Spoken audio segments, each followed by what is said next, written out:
Hello and welcome back to part 3 of the Into the Continuum tutorial series. My name is John Dickinson. In part 2 of this series, we looked at different techniques for enhancing the 3D scene by adding sparks, reflections, and glows. And we're now ready to dive into the graphical treatment I created, inspired by Spider-Man Into the Spider-Verse. The first thing I want to do is just quickly talk about the main hierarchy for the compositions. Now, if you've watched part 1 and 2, you'll know that the main composition is the Into the Continuum main comp. And in here we have the camera and the seamless cyc and all of the effects that we use to enhance the 3D scene. And the main text is inside the Into the Continuum FX composition. I'm just going to hit Tab on the keyboard. That's going to open up the mini flowchart view. And here you can see I'm inside Into the Continuum main. Now, if I use the right arrow key, I can navigate across to the FX comp. I'm going to hit the space bar.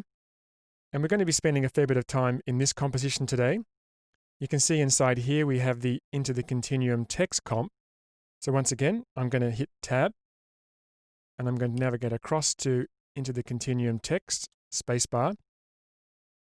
So inside here, we have the Into the Continuum Title Studio text that we created in part 1. If I tab again and come across to that comp, spacebar, there's that composition. And you can see I've pre-rendered it using a full resolution proxy just to speed things up a bit. So tab, left arrow, back to the text comp.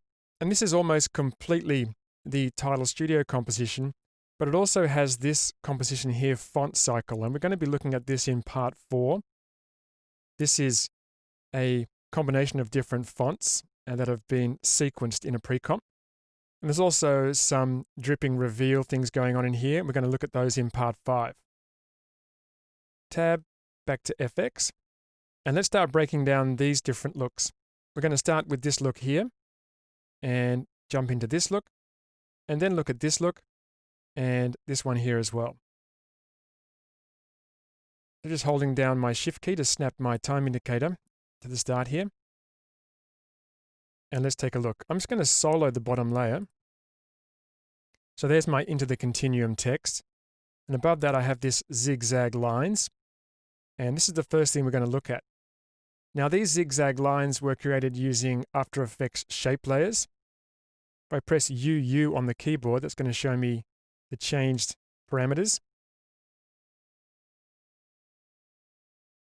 And you can see under my shape layer, I have a number of different paths. These are the paths here, 1, 2, 3, and 4. And I have a stroke. And you can see that all of these are being keyframed. And we're going to build one of these in a moment, but just take a look at the keyframes.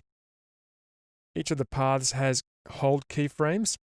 And when I move to the next hold keyframe, you can see the path actually changes. And next hold keyframe, and the path changes again. Also notice that there's hold keyframes for stroke width. So it's fairly thin at this keyframe. Then when it hits the next keyframe, it becomes thicker and then thinner. And using hold keyframes is more suitable for this kind of animation. I didn't want to interpolate between the keyframes, so I've chosen toggle hold keyframe. You can also press Control Alt or Command Option and click on the keyframe to convert that. So animating the path shape by moving points around and animating the stroke width. Notice there's a few effects on this as well. I'm using Fractal Noise, BCC Halftone, and BCC Misalignment. Let me just turn those off. And we'll start with Fractal Noise. Actually, let's start with Halftone. So BCC Halftone gives me that great halftone look. But preceding that with Fractal Noise allows me to create a little less regular look. So I'll turn off halftone again. So there's my Fractal Noise. So that gives me like this fractal sort of grayscale cloudy look. And following that with BCC Halftone gives me slightly irregular halftone, which I think looks much better. So rather than that, we have that. And then following that with BCC Misalignment gives me this RGB separation. Just like that. So let's create a new composition and just quickly recreate some of this. I'll go Control N or Command N on Mac, click OK. And we won't build it exactly, but I just want to show you the main things that I did. So I'll come up to the pen tool, and you can see fill is turned off. I've got stroke turned on. And if I just click and create a zigzag line, something like that, come down to my shape layer, just twirl that open. You can see shape 1. Inside shape 1, we have path 1. We have a stroke and a fill. I'm just going to delete the fill, and I'm going to just increase the width of the stroke so we can see it, like that. And I'm going to use the new taper option in After Effects and set the start length to 15% and the end length to 15%. And that's great. That gives me these nice tapered ends. So to animate the path, all I have to do is set a keyframe for path. Just click, set a keyframe, just move in time. And I'm going to hold down the Alt or Option key and just drag it over one of these vertices, and I can move that in. And then I can move the other ones out. So I'm going to reverse the path, and you can see it's made a new keyframe. Like that. Drag this one in, this one out. I'm just reshaping the path. This is exactly what I did in the other composition.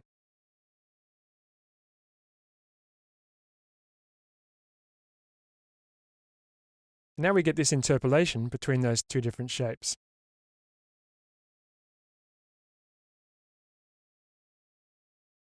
But of course, I don't want that, as I mentioned, so Control Alt or Command Option, click on those keyframes to toggle hold keyframe, and then it pops like that. Now I'd like to have points on all of these. I'm just going to check my settings. At the moment, line cap is butt cap. If I change that to not projecting cap, let's see, round cap. That's going to change the ends of the stroke. Check out the miter join, bevel join, or round. Or round's actually not that bad. I think I actually have to leave it on miter, but I've got to change the miter limit. There we go. So I just increase the miter limit, and that way I have points on all of those points where I need them.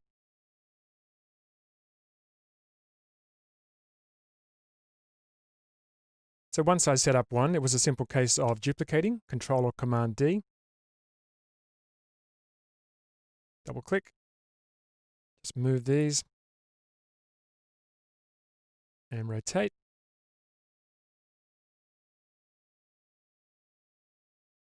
Going to pop it back on the second keyframe. So I just move. I'm just actually going to delete. Let's see, I don't need that. I'm just going to take this second keyframe, double click. I could just do this, like this, like that. So that's how I created the zigzag lines.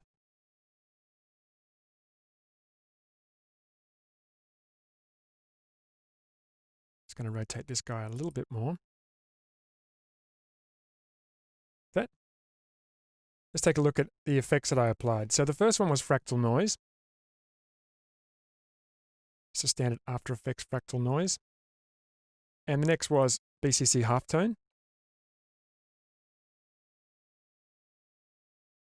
That gives me a pretty good result out of the box. Just need to increase the HT scale. Something like that. And then BCC Misalignment. Perfect for this kind of look. I don't really have to do very much at all. Just play around with the offset. You know, if I don't want them to be offset too far.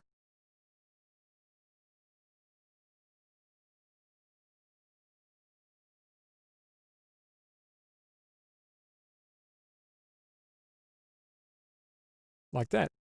And adjusting the thickness of the stroke. Come down to stroke and set a keyframe for stroke width. Hold keyframe. Come back to the start and decrease that amount.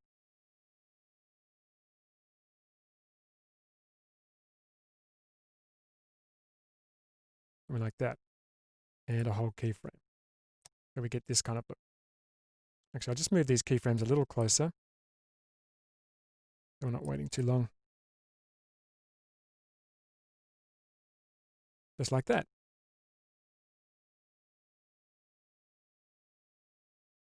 So that's how I set up the zigzag lines. I'm just going to close that one. Close a couple of these.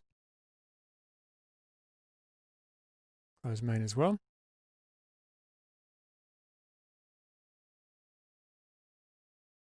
Just come back a little bit, and I've also used an adjustment layer with BCC Prism. Now this is just one frame. So we go from here, and then we hit the first frame of the zigzag lines, and we also hit this adjustment layer. And the adjustment layer is affecting the text and the zigzag lines. And it's only one frame.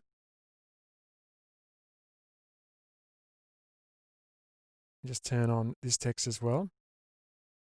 And then we'll look at that text in a moment. But you can see it pulls that text forward and just separates those channels a little bit.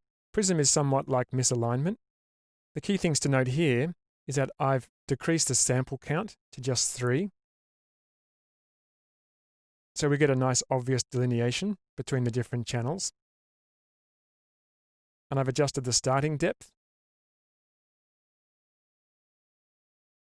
Just decrease that to pull the text forward slightly. So we get that nice little jump where the text is back here, and then it kind of jumps forward. And then on the next frame, we hit this text. And this text has been treated using Halftone and Prism. Let me just turn that off. So it's the same text. And Prism is somewhat similar to the settings on the previous adjustment layer. And we have Halftone over the top.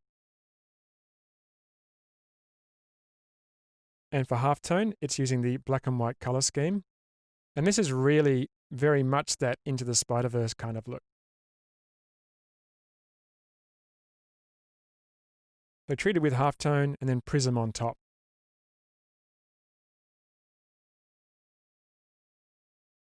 And you can see there's keyframes for the starting depth for BCC Prism. It jumps forward even more when it hits the second keyframe.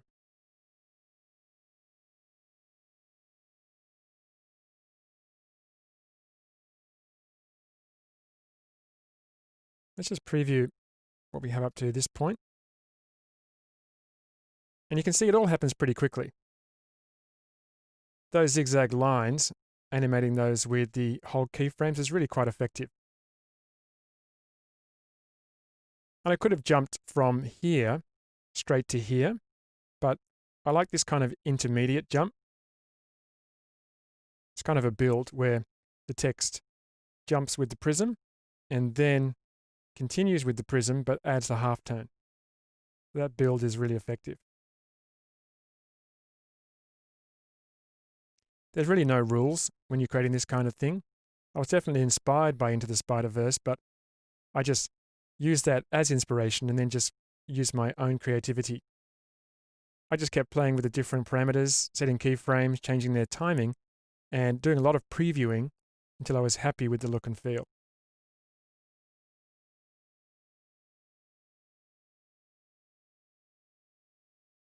Okay, so let's move on to the next bit.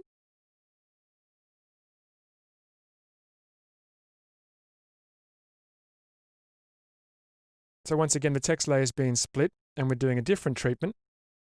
This is using BCC Halftone and Misalignment. Starting with the halftone, you can see the settings are a little bit different. And following that with BCC Misalignment, And that's looking really striking. Notice that we have expressions for red offset, green offset, and blue offset. So with that layer selected, if I press EE on the keyboard, I've added a simple expression to all of those parameters. I just click on it. It's actually the random expression. So what this expression is doing is it's moving the red offset randomly between 960 and 1000 on the x-axis and between 540 and 640 on the y-axis. And that exact same expression has been copied to the green offset and to the blue offset.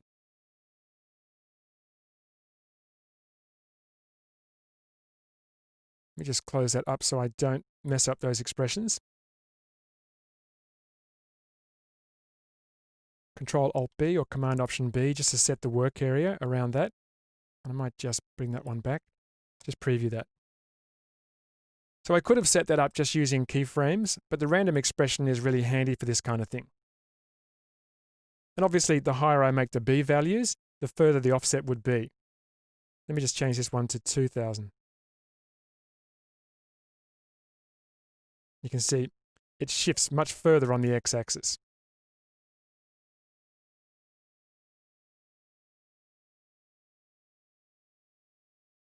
Bring that back.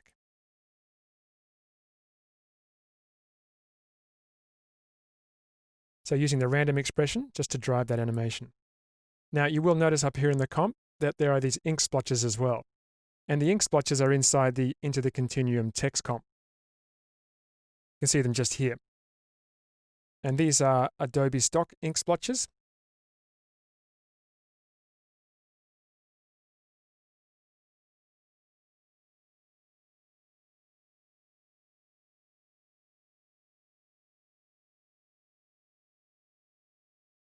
You can see there's a bunch of vector ink splotches that I sourced on Adobe Stock. It was really handy having such a big selection in one file because I was able to just grab my pan behind tool by pressing Y. And what that allows me to do is in the comp directly, just click and move the image behind the mask. That's why it's called the pan behind tool, also called the anchor point tool. And then I could just audition different splotches.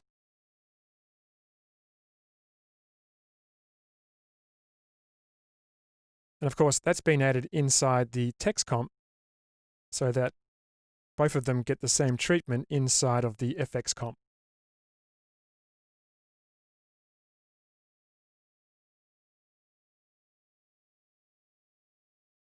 And next we have the text again, just for a few frames.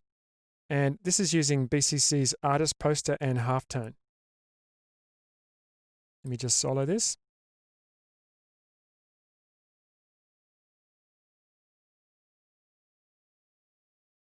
So the color treatment created using BCC's Artist Poster.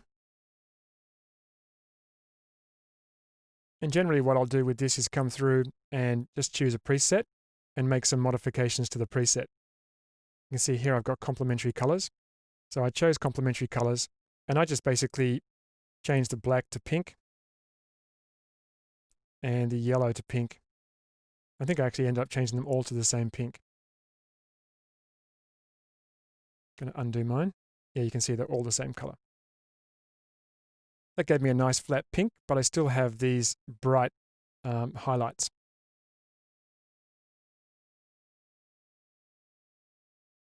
So BCC Artist Poster followed by BCC Halftone.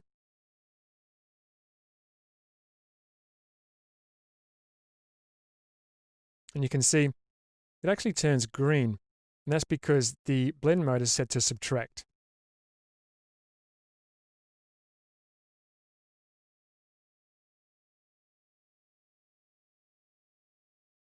I can grab the heads-up display for halftone and I can adjust that directly here in the composition panel as well.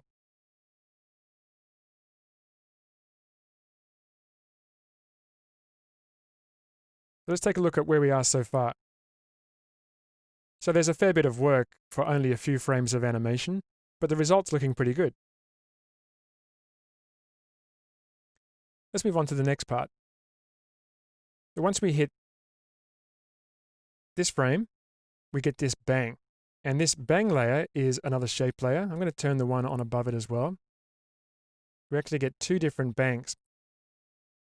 And this bang was created the same way that I created the zigzag lines. Let me just press U twice. So rather than having a stroke, we have a fill, and we also have the wiggle paths operator. And that's having these just wiggle a little bit rather than being stationary. Let me just zoom out.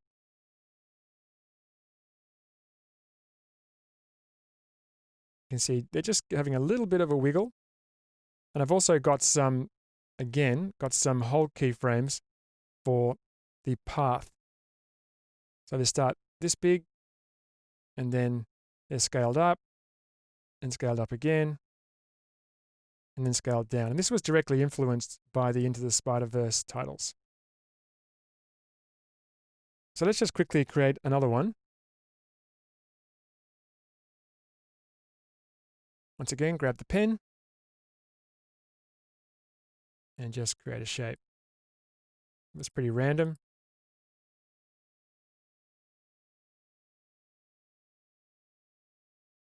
Close that up. Now you can see I've got a stroke, but not a fill. I'm just going to add a fill. And just switch off my stroke. I don't need the stroke.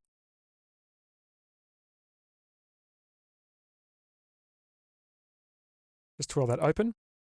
And twirl open contents. Click on Shape Layer and choose Add Wiggle Paths.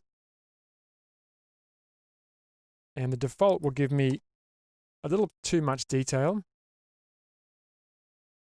Just delete the stroke, come down to Wiggle Paths, and increase that size up to about 85. And detail has to come down to 0. Let's preview that. So we get this really nice organic kind of undulation without adding all of that extra detail to the edges, which is not what I wanted. So super simple to set up and no keyframes. Let's come back to the FX. And you can see I've just used the halftone effect again. And although I've used a black and white color scheme, if we twirl open color and angles, you can see I've changed the black color to pink. Bring that back to black, and then we get the standard default look. So you can go to town with different colors and create all different kinds of colored halftones. I'm going to turn the text on. So remember, we went from this text layer with the halftone and the subtract mode, and then we hit the two different bang shape layers, and we have the same text treatment, but subtract is turned off, so we're back on normal. And jumping between different blend modes like this is really useful for this kind of look. Another frame later, you can see that we hit a hold keyframe for our paths. Notice also on Bang 2, I do have BCC scanline applied, but mixed with original is at 100%, so that's basically turned off, but we'll hit that in a moment. Turn on this text layer. So we go from here to there. So the bang layers increase in size by keyframing the path. Then we hit another part of the split text composition, and this has been treated differently. This has BCC Artist Poster and BCC Curl. So Artist Poster has pretty much the same treatment as the other Artist Poster text, but you can see cyan has been changed to kind of this dark magenta. So that gives us a bit of variation and not quite as flat as the previous one. And BCC Curl is being used to deform this. And BCC Curl has some auto animation. You can see the speed is set to 50. And the curl size has been increased dramatically. If I just hit reset, you can see curl size is normally 50. So this is obviously way too much curl. But bringing that curl size right up gives you this really nice sort of curl distortion. Kind of a groovy sort of 60s look.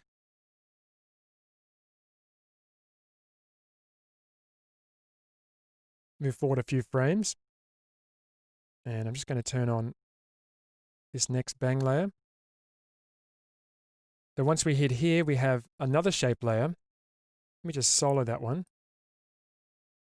So this is pretty much identical to the other bang layers. The only difference is I've just changed the color. But you can also see I've used the set matte effect, and I've taken the matte from bang 1.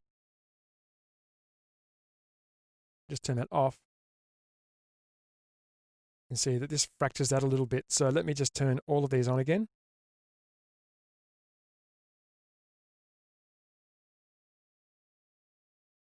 There's bang 1, pink one here, and that's being used as the matte for bang 3.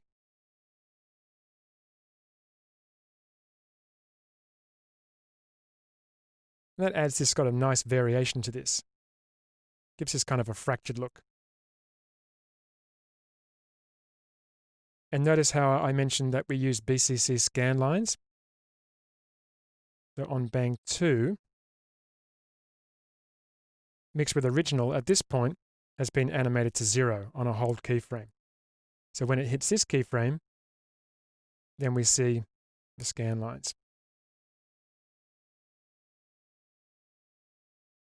And there's another one on top of that, and this is just a stroke. So rather than having fill for this one, I've removed the fill and added a stroke.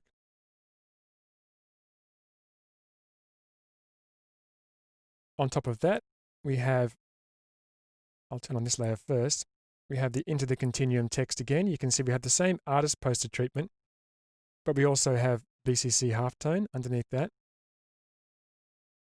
And beneath that, I have a duplicate of that layer without the effects on it, but with the drop shadow effect. Let me just turn that on. And when I turn on the drop shadow, you can see that adds a nice drop shadow. If I just toggle transparency, notice how it's not casting a drop shadow on the background. And I did that by choosing for drop shadow, shadow only, and also activating this layer's preserve transparency checkbox, this box here. So without that, we will see the drop shadow on the background. But with that, we're only going to see that drop shadow layer where there are pixels below it. So it'll only appear on layers that are below this layer. Anywhere there's transparency, you won't see it. It gets cut out. Just turn the top layer on again. And I didn't want to see that drop shadow cast on my 3D cyc because it flattens the whole thing out. I only wanted to see it cast on these foreground objects. And choosing shadow only just turns off the text. And that's the reason I didn't use BCC drop shadow for this. I usually prefer to use BCC drop shadow, but currently BCC drop shadow doesn't have a shadow only parameter. Let's turn that back on. And to finish this particular look, I've used the text again, this layer here. We come to the end. I just turn that layer on. So this is our original text without any artist poster or halftone. But you can see it has a set matte and BCC drop shadow. So it would look like that if I didn't have those effects. It would cover that up.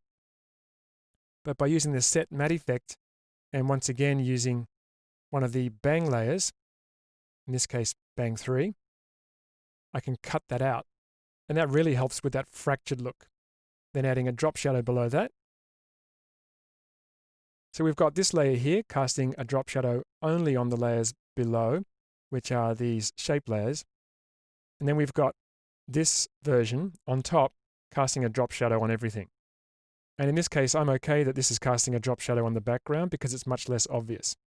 So by using some shape layers with some duplicates of the text layer and just strategic use of the set matte effect and some drop shadows, you end up with quite a complex look.